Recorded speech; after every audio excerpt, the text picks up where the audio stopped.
Lesson number 8. نحمده ونصلي على رسوله الكريم أما بعد فأعوذ بالله من الشيطان الرجيم بسم الله الرحمن الرحيم رب اشرح لي صدري ويسر لي أمري واحلل عقدة من لساني يفقه قولي رب زدني علما اللهم فقهنا في الدين. السلام علیکم ورحمۃ اللہ وبرکاتہ. ڈیئر اسٹوڈینٹس، کیسے ہیں آپ سب؟ امید ہے آپ سب خیر و عافیت سے ہوں گے. آج ہم انشاءاللہ سورہ کہف کی آیت نمبر 8 حفظ کرنے جا رہے ہیں، اور میں اچھی امید رکھتی ہوں آپ سب سے کہ آپ سب کو پچھلی 7 آیات اچھی طرح سے حفظ ہوں گی اور آپ ان کو پڑھتے بھی ہوں گے. اللہ تعالیٰ آپ کے علم میں مزید اضافہ کریں، آمین. جی، تو آج کا لیسن ہم شروع کرتے ہیں. سورہ کہف آیت نمبر 8. اعوذ باللہ من الشیطان الرجیم بسم اللہ الرحمن الرحیم وَإِنَّا لَجَاعِلُونَ مَا عَلَيْهَا وَإِنَّا لَجَاعِلُونَ مَا عَلَيْهَا. وَإِن نون پہ غنہ ہو رہا ہے، نا پہ مد اصلی ہوگا. لجا، جا میں آپ نے جیم کے ساتھ چ کی ساؤنڈ نہیں دینی، یعنی ج نہیں بولنا کہ چے والی ساؤنڈ آئے.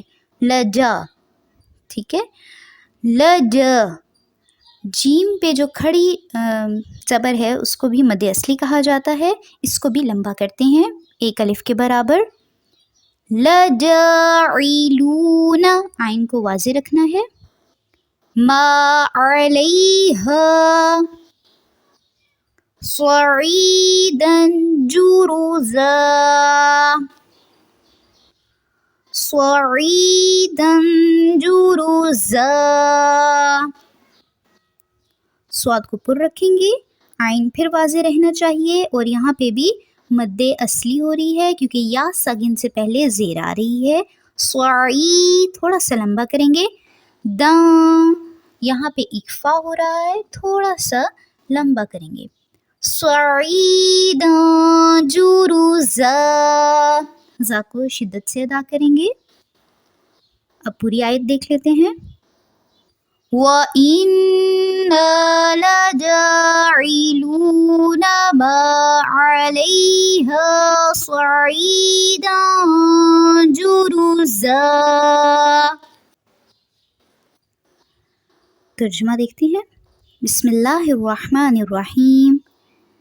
اس پر جو کچھ ہے ہم اسے ضرور ایک ہموار صاف میدان کر ڈالنے والے ہیں. یہاں پر اللہ سبحانہ و تعالیٰ کیا فرما رہے ہیں؟ یعنی یہ جو زمین ہے، یہ جو دنیا ہے، ایک وقت ایسا آئے گا جب اللہ تعالیٰ اس سب کو ہموار میدان کی طرح کر دیں گے، اور وہ وقت کون سا ہوگا؟ قیامت کا دن. صعیدن سے مراد کیا ہوتا ہے؟ یعنی سطح زمین. اور جروزہ سے کیا مراد ہوتا ہے؟ یعنی بالکل ہموار، بالکل جیسے پلین ہو جاتی ہے، یعنی جس میں کوئی درخت وغیرہ نہیں ہوگا. یعنی ایک وقت ایسا آئے گا کہ یہ دنیا اپنی تمام تر رونقوں سمیت فنا ہو جائے گی، اور وہ زمین ایک چٹیل اور ہموار میدان کی طرح ہو جائے گی.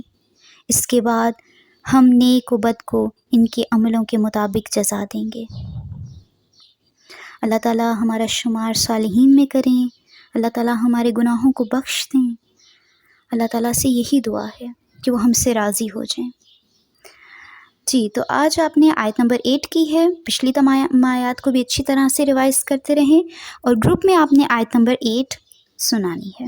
اپنی آواز کو اونچا رکھا کریں سناتے ہوئے لیسن، اور اس کے علاوہ لیسن سناتے ہوئے اپنی آواز کے ساتھ ساتھ آپ کی پروننسیشن بھی صحیح ہونی چاہیے، آپ کے مخارج بھی ٹھیک ہونے چاہیے، اور مسٹیکس سے پوری طرح کوشش کریں مسٹیک ہماری نہ ہو. ٹھیک ہے؟ جتنا آپ اچھی طرح لیسن سنیں گے اتنا آپ اچھی طرح لیسن سنائیں گے. آج کے لیے اتنا کافی ہے. سبحانک اللہم و بحمدک نشہد ان لا الہ الا انت نستغفرک و نتوب الیک. السلام علیکم ورحمۃ اللہ وبرکاتہ.